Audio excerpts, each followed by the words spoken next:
Deputy killer Michael Astorga wants a new trial. In a motion filed today, Astorga's attorney argues they didn't get a fair trial, that jurors were biased, and that the courtroom distractions led to his conviction.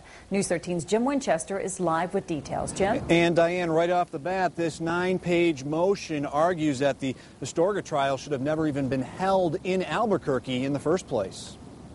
It was expected. Expected that Astorga's attorney, Gary Mitchell, is seeking a new trial, and one outside of Bernalillo County because of all the publicity the murder got. We never thought in Albuquerque that we were going to get a fair trial.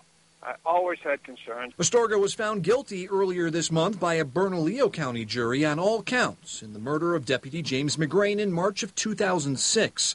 District Attorney Carrie Brandenburg, who tried the case, disagrees. The average person out on the streets does not, and there are a number of people that had never heard anything about the case. Mitchell also cited the atmosphere, pointing out that the victim's family got to sit close to the jury, which could garner sympathy.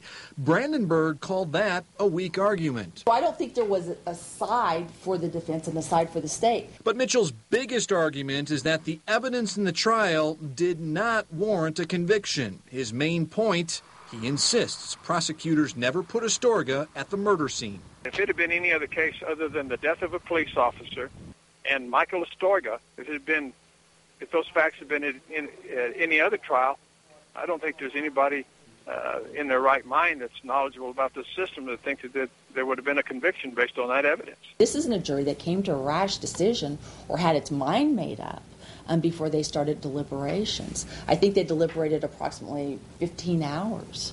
So, we're very confident that the defendant had a right to fair trial. Judge Neil Candelaria, who presided over the Astorga trial, will now take a look at this motion and make a ruling. There is no timetable for when that ruling may come. Diane, back to you. All right, Jim. The DA's office thinks that this motion will be denied and that Astorga's sentencing will still happen in September. A different jury will decide if he should be executed. Astorga can appeal his case after the sentencing.